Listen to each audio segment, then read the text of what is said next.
les chéris, vous avez vu hier le Rassemblement national a lancé une pétition en ligne intitulée Défendez la démocratie, soutenez Marine, en réponse aux réquisitions du parquet dans le procès des assistants parlementaires du FN. Alors la pétition atteint déjà plus de 100 000 signatures. Absolument. C'est le même rythme que la signature pour C8, vous avez vu ou pas? C'est vrai, on avait fait pareil, 100 000 signatures. En 24 heures. Oui. Pour rappel, le parquet a requis à l'encontre de Marine Le Pen 300 000 € d'amende, 5 ans de prison, dont 2 ans de prison ferme aménageable, et surtout une peine d'inéligibilité de 5 ans assortie d'une demande d'exécution provisoire. Apparemment, l'exécution provisoire, ça pourrait sauter. Vous avez des infos? Les infos que j'ai, ça pourrait sauter. C'est le juge qui pose question. Oui. C'est le juge qui tranchera. Oui, mais après, voilà, je sais pas. Vous avez des infos, vous, Gauthier Lebray? Ah bah non, c'est le secret. bien sûr. En vrai, personne n'en a. Parce que tous les magistrats avec qui vous parlez, il y en a beaucoup qui vous disent que ça devrait sauter. Je vous le dis. Moi, ceux que j'ai entendus, et même des gens au RN, sont très très inquiets. Il a demandé 5 ans avec exécution provisoire.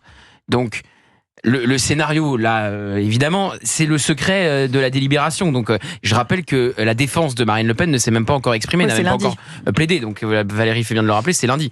Donc, on est au début du processus et après, il y aura le délibéré jusque février-mars.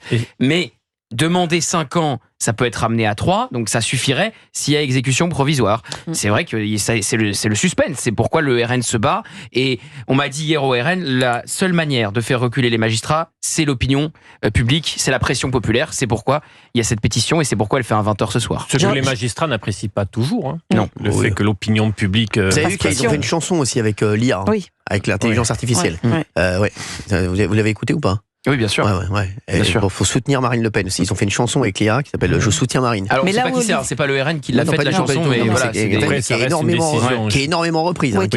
Chacun est libre de pétition, chanson, mais après, ça reste une décision judiciaire. Et d'ailleurs, là où Olivier a raison, c'est vrai que les magistrats n'aiment pas forcément quand il y a pétition, etc., pendant le procès.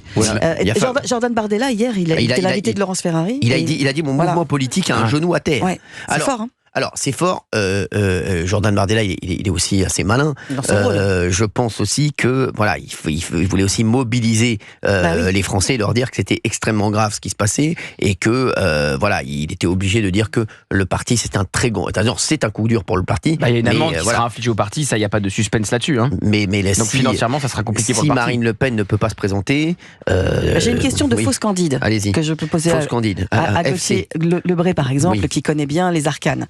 Est-ce que connaît Tarkan, le chanteur turc. Est-ce que au fond, ça peut être une aubaine pour Jordan Bardella et donc il surjoue évidemment parce qu'il ne peut pas faire autrement que de surjouer le fait que. Vous pouvez me demander. Je vous pose aussi la question. Le fait qu'il ait un genou à terre, etc., que ce soit très embêtant, mais au fond, ça lui ouvre la porte pour 2027. Alors, je vais vous dire la vérité. Connaissant Jordan Bardella, un petit peu, parce que je le côtoie, il est venu plein de fois dans mes émissions, et connaissant Jordan Bardella, et ayant discuté avec lui de nombreuses fois, sachez que Jordan Bardella, je ne pense pas du tout. Je pense qu'au contraire, il a très envie que ce soit Marine Le Pen qui gagne en 2027. Jordan, il est bien dans son rôle-là et il miserait plutôt 2032 Jordan que 2027. Non. Gauthier Lebray, arrêtez de faire des têtes. Parce que Gauthier a un petit sourire en coin. Vous me faites comme Géraldine Maillet qui me parle de l'équipe de France. Non, Gauthier Lebray, je le dis. Moi, je pense que effectivement. Moi, je crois pas qu'il se réjouisse tant que ça, Jordan Bardella. Il est inquiet parce que ça fait jurisprudence. Ça pourrait faire jurisprudence. Et si vous rendez inéligible Marine Le Pen, vous ouvrez la porte à ce que ça soit pas la dernière, à rendre inéligible ou la favorite d'une présidentielle. Mélenchon notamment. Après. Exactement, parce que alors Mélenchon, le dossier est plus maigre pour la France Insoumise, mais enfin, la France Insoumise va aussi y passer comme le MoDem, qui n'a pas eu les mêmes condamnations ou les mêmes réquisitions pour François Bayrou notamment, même s'il y a appel. Après, force est de constater que Jordan Bardella et Marine Le Pen, ils n'ont pas du tout vécu la même semaine. Hein. Il y en a un qui était en pleine séance de dédicace, qui a lancé son livre dans un grand palace, qui a le vent en poupe, qui commence une tournée littéraire qui va durer plusieurs mois, et on sait comment peuvent se terminer les tournées littéraires. Je pense à celle d'Éric Zemmour qui s'est terminée par une candidature à la présidentielle. Il n'est pas concerné par le dossier, c'est quand même très important de le dire, et il le rappelle à l'envi, Jordan Bardella, il n'est pas concerné par le dossier des assistants parlementaires et ce procès. Et donc évidemment, si Marine Le Pen est rendue inéligible en février-mars, le destin de Jordan Bardella va s'emballer. Il faut bien se rappeler que le RN, c'était d'ailleurs le seul parti à avoir ce dispositif, avait un ticket. Marine Le Pen pour l'Élysée, Jordan Bardella pour Matignon. Tout à fait. Et le costume paraît aujourd'hui un peu grand dans ce moment-là de sa carrière politique. Pour Jordan Bardella, pour incarner une autorité permettant d'aller à la présidence de la République. Je le crois. Donc ce n'est pas une bonne opération pour lui, mais ça peut être une bonne opération pour le Rassemblement national, ce qui est un peu différent. Mais ils auraient un problème d'incarnation si Marine Le Pen ne peut pas y aller, d'autorité en fait. Alors, un problème d'incarnation. Alors oui, c'est tôt, parce qu'il aurait 31 ans, même pas 32 ans. Mais c'est pas une question d'âge. Mais je pense que même dans ça, je crois que vous vous rendez pas compte aussi. Moi, je vous rendez pas compte de l'attachement qu'ont les militants, les adhérents du Rassemblement national et l'électorat à Marine Le Pen. Je crois que vous le sous-estimez un petit peu en disant d'accord, c'est pas Marine Le Pen, ce sera Jordan Bardella. Alors Jordan Bardella, il a une cote exceptionnelle. Non, mais ça fait un remous de dingue, bien sûr. Mais je vous dis, vous vous rendez pas compte aussi l'attachement qu'ils ont à Marine Le Pen et je vous dis, je suis pas sûr moi, Jordan Bardella c'est un soldat et Jordan Bardella il a toujours été franchement il n'a jamais dit un mot plus haut que l'autre sur Marine Le Pen. Est-ce que vous avez déjà entendu c'est vraiment jamais. Donc je vous dis que Jordan Bardella pour lui dans sa tête c'est Marine qui y allait quoi qu'il arrive en 2027 et lui il se disait, moi, si ça se passe bien, j'irai en 2032. Oui. Mais je vous dis, il n'avait pas du tout prévu d'y aller en 2027. Et Cyril, il y a une autre dimension. Un président jeune, 2032, si elle ne se représentait pas. Oui. Un président jeune, les Français l'ont choisi en 2017. Ils en sont un peu revenus. Regardez l'effet Barnier. Est-ce qu'ils n'attendent pas aujourd'hui une personnalité qui a autant de cicatrices que de peau, pour reprendre une autre expression, c'est-à-dire quelqu'un qui a eu des difficultés, qui a essuyé des batailles politiques, qui s'est relevé. Je pense que les Français vont attendre ça pour le prochain coup. Je ne pense pas que l'âge entre en ligne de compte à ce point-là. On a fait évidemment le différentiel entre le jeune Gabriel Attal et le nettement plus âgé Michel Barnier qui avait toute une carrière derrière lui.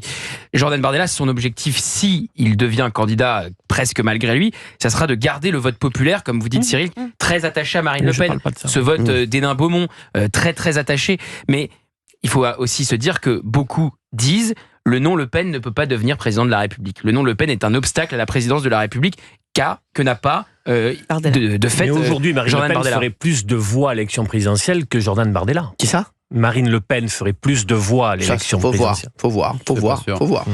Ça c'est. Faut voir. Après, vous avez souligné, vous avez parlé de Michel Barnier. Moi, je vous le dis, à 16h13, on est le combien là aujourd'hui ? Le 15 novembre. Vous savez, vous n'êtes pas à l'abri que Michel Barnier aussi, s'il voit que ça se passe bien, là il a dit que voilà, vous pouvez partir. Il a dit qu'il pouvait partir à tout moment. Exactement, mais est-ce que lui, il pourrait pas se dire à un moment, si ça se passe bien, je vais y aller ou pas du tout ? Avoir un agenda. Oui. Tout est possible. Vous connaissez la phrase de Pompidou, la première fois que j'ai pensé à l'Élysée, c'est quand j'ai mis un pied sur la première marche de Matignon. Donc il y a une automaticité à penser à l'Élysée quand on est à Matignon. Mais après, Michel Barnier a dit hier qu'il n'avait pas d'agenda après Matignon, il a déjà 73 ans. Voilà, vous savez aussi que faut quand même se le dire, parce que faut arrêter l'hypocrisie 30 secondes, parce qu'il y a beaucoup de bruit dans Paris là-dessus. Et Michel Barnier l'a dit, il a fait des examens médicaux il y a une quinzaine de jours et on attend les résultats dans une semaine. Donc c'est très important aussi de voir l'état de santé du Premier ministre. Il a été transparent et dans une semaine on aura les résultats de ces examens médicaux et ça pourra aussi... Bien sûr. Beaucoup ont noté, j'ai eu un déjeuner ce midi avec un conseiller du soir du président, comme on dit. Beaucoup ont noté un côté crépusculaire dans le discours qu'il a eu hier, où il disait « je peux partir à tout moment ». Oui. Beaucoup ont noté le pessimisme de ce discours. Je fais aucun lien, bien sûr. Je vous dis ce que m'a dit un conseiller du soir du président ce midi. Un conseiller du soir, d'accord. C'est quoi ? C'est un gars qui est... c'est quoi ? C'est le veilleur de nuit. Le gars, il est avec des chiens. Et le gars, il est avec... Et c'est le maître chien de l'Élysée. Wow. Attention, non, mais c'est qui le gars ? Je peux pas vous le dire. D'accord. C'est un vrai conseiller. Ça a été l'une des têtes pensantes de la dissolution. Non, c'est une tête pensante de la dissolution. Très bien. Ok. Tiens, Fabien, je voulais dire un truc. Ouais. Moi, je regarde comme ça. Je fais pas de politique. Non, mais ça se voit. Mais quand quelqu'un fait dans une élection présidentielle 13 millions de voix en France, et quand la justice aujourd'hui est censée rendre la justice au nom du peuple français, on peut pas aller contre un peuple.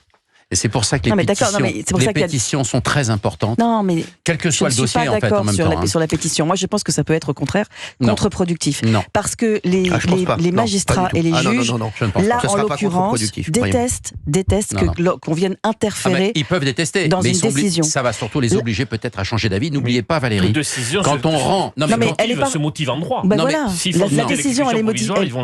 La décision sera motivée par le droit, elle sera pas motivée par la pression du public ou pas. La base de la justice, c'est de rendre la justice au nom du peuple français. Mais au nom des textes de loi, surtout. Non, c'est au nom du peuple. Si le peuple, s'il y a 13 ou 20 millions de personnes qui sont pas d'accord, je pense que ça remet en jeu. Mais bien sûr, il faut sortir du rêve. Mais non. C'est factuel. Une décision de justice, elle est rendue en termes de droit. Non. Point. Après, il y a là cette décision, c'est pas une décision d'ailleurs pour l'instant, c'est un réquisitoire. Donc ces réquisitions, ce réquisitoire, il a été fait et il y a deux parties, il y a deux volets. Il y a un volet qui est sur le fond du dossier et où on donne 300 000 € d'amende, 5 ans de prison, etc. et la peine d'inéligibilité, qui est là quelque chose que le parquet justifie. Et la seconde partie, c'est la demande d'exécution provisoire. Et c'est là où il y a interprétation. C'est sur ça, pas sur le reste. On a des auditeurs 01 80 20 39 21 01 80 20 39 21 et dans un instant aussi vous pouvez réagir. 62% des Français favorables à l'interdiction de la grève dans les transports à Noël. Et puis on parlera aussi d'Éric Coquerel qui a dit, alors ça c'est incroyable. Éric Coquerel de la LFI qui a dit le fichier S Elias Imzalen qui avait appelé à l'intifada dans Paris en septembre est plus respectable que Bruno Retailleau. Non mais eux ils peuvent dire n'importe quoi mais avec un aplomb incroyable. On va en parler dans un instant. Eux ils peuvent dire tout ce qu'ils veulent. C'est fou, non mais sans rigoler, les amis de Gilles Verdet. On a Yannick avec nous. Bonjour Yannick. Oui, bonjour. Yannick qu'on connaît, bien sûr, ces soirées-là. Non, mais on s'est déjà parlé il y a un mois. Je sais Yannick, comment ça va? Vous êtes toujours des Vosges? Oui. Ah très bien, faut pas bouger. J'adore les sucs des Vosges. J'achète ça dans les stations-service. J'adore ça. Je suis fou de ça, Yannick. Merci d'être avec nous. En tout cas, Yannick, vous faites quoi dans la vie? Toujours vivant? Toujours la banane? Je crois que le vendredi, c'est pas très sérieux l'émission. Si. Ça, c'est le week-end, ça sort le week-end, donc ça y est, on va se reposer. Et on fait un peu n'importe quoi. Non, surtout pas Yannick. Alors là, non, j'accepterai pas ça. Yannick, attention. Non, mais après, il faut rire. Bah oui, quand même. Il y a que ça qui est pas taxé encore. Je vous dis, il y a que ça. Non, mais attendez, même ça, ils vont nous l'interdire bientôt. Croyez pas. Même ça, ils vont nous l'interdire. Oui, ça, le sexe, ils vont le taxer, à mon avis. Moi, je m'en fous. Moi, l'autre chose, ça me concerne pas. Peut-être c'est dommage quand même. J'ai arrêté depuis 99. C'est quand même dommage, à 50 piges, je vais plus faire ça, quoi. Oui, mais bon, vous savez, Yannick, ça y est, là, je me consacre à autre chose. Là, je suis sur la lecture. Ah oui, c'est la lecture, ouais. Merci, Yannick. Bon, ça fait bien plaisir de discuter avec vous, Yannick. Vous vouliez réagir sur la peine d'inéligibilité requise contre Marine Le Pen. Là, j'ai fait une Jean-Michel Méard d'inéligibilité. Ouais. Merci. Oui, Yannick, dites-nous tout.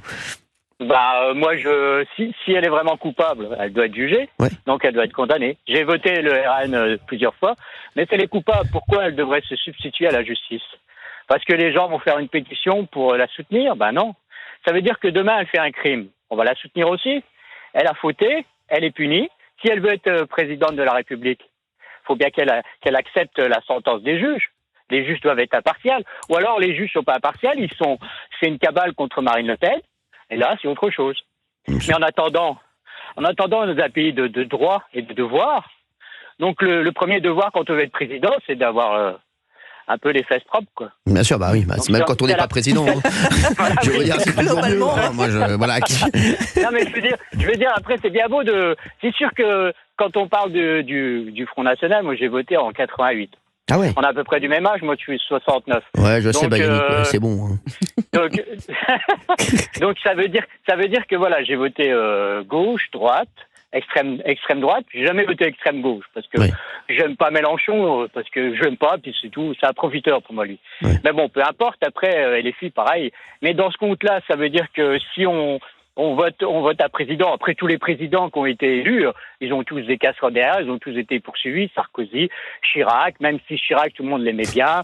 Je veux dire. Il y a Hollande qui n'a pas été poursuivi parce qu'il était en scooter, il arrivait pas. Non, mais il y sera bientôt. Non, mais je veux dire, ils ont des casseroles derrière eux. Ça veut dire qu'un pompier, un gendarme ou un policier doit avoir un casier judiciaire vierge. Oui, bah oui. Pour faire ces fonctions-là. Mais un homme politique ou une femme politique devrait avoir un casier judiciaire non, c'est pas normal. Il doit être vierge aussi. Bah oui. Non, mais ça, je suis d'accord là-dessus. Mais il représente les Français. Donc après, quand il y a une condamnation, s'il y a une condamnation, c'est elle est vraiment coupable. S'il y a des preuves, elle est coupable, elle doit être condamnée, elle fait sa peine, et puis voilà, elle accepte. Ça veut dire qu'elle se dit, je suis comme tout le monde, je suis un citoyen, un Français, justiciable comme les autres. Bah voilà, comme moi, comme tout le monde. C'est pas parce que j'ai voté pour elle que je dois dire, ah bah non, on doit pas y toucher. Mais après, ça fait 50 ans, moi, depuis que je suis gamin, on entend parler du Front National avant. Ouais, c'est des extrémistes. S'ils sont au pouvoir, il y aura la guerre. Ils vont tuer ceci, ils vont tuer cela. Et puis on s'aperçoit que c'est l'extrême gauche qui fait tellement de conneries, qui déborde tellement de... Qui a fait beaucoup de bien. Qui a fait beaucoup de bien au Rassemblement National, d'ailleurs. L'extrême gauche, ça a été un marchepied incroyable pour le Rassemblement National. Oui, non, mais après, quand on voit les élections, les dernières élections, oui, c'était plus pour un parti, c'était pas pour un programme, c'était contre un parti. Non, mais je vais vous dire. Et puis il y a eu cette alliance, j'en parlais encore hier soir. François Hollande qui s'est allié à la LFI, ancien président de la République qui s'allie à la LFI. Excusez-moi. Ça c'est honteux. C'est ce que je dis. Ça veut dire que on parlait plus de programme là. Ça voulait dire qu'il fallait abattre le RN. Voilà. Le RN, fallait l'abattre, c'est un mauvais parti, machin. Mais en attendant, tu sais qui fait de la merde au Sénat, c'est qui? C'est les filles. Alors, c'est à l'Assemblée nationale. À l'Assemblée nationale. Ouais. Parce qu'au Sénat, c'est Ayrton. Merci. Je vais y aller, moi. Je vais y aller aujourd'hui. Je vais pas rester du tout, là. J'ai pas mal de choses à faire. Non, mais je veux dire, après, ils font n'importe quoi. Mais après, la dernière fois, vous avez parlé, on les laisse faire ce qu'ils veulent, les filles. Oui. Mais ils représentent les Français. Non, dans les Français, il y en a. Il y en a. Ils représentent une partie des Français, pas tous les Français, mais une partie. Donc, ils représentent les Français. Il y a des Français qui sont mauvais, il y a des Français qui sont cons, il y a des Français qui sont bons, il y a des Français qui sont antisémites, il y a des Français qui sont Yannick, moi, ils représentent tout le monde, quoi. Après, moi, Yannick, je me garde toujours de juger pour qui les uns ou les autres votent, parce que je peux pas me mettre à leur place. Ils ont peut-être des problèmes, qui sont pas les miens, et qui se disent peut-être que la LFI va pouvoir résoudre mes problèmes. Là, c'est vrai que moi, j'en veux pas aux gens qui votent LFI, chacun vote. Voilà, chacun vote parce que selon, voilà, exactement. Et puis selon ses propres problèmes. Oui. Après, c'est pas les propres problèmes. Moi, je vous dis, j'ai voté droite, gauche, extrême droite. Donc, j'ai voté quand j'ai voté Mitterrand, Chirac. J'ai même voté François Hollande. Donc là, j'en regrette. Quoi, vous avez voté François Hollande? Ah ouais, fort. Ah ouais, incroyable. Oui, non, mais je veux dire, après, quand c'est là, donc, je croyais plus en avoir au téléphone, des gens. Non, c'est fou. Vous avez voté François Hollande. Ah non, mais moi, alors là, si vous avez François Hollande, je vous invite à dîner, c'est pour moi. Une petite tomate mozzaï, le tiramisu, c'est pour moi. C'est un peu radin, quand même, une tomate. Ça va, je suis un petit peu ric-rac en ce moment, on est en train de m'enlever une chaîne. Vous avez vu un petit peu l'état de mes finances, Yannick, on redescend 2 étages. Merci. Plus l'amende des 3,5 millions. Bah oui, c'est vrai que ça fait. Je peux dire. Non, mais après, je pense que là, C8 ne fermera pas pour moi. Je sais pas. Si vous pouvez amener 2-3 cracottes, ça m'arrangerait. Non, mais je veux dire, après on vote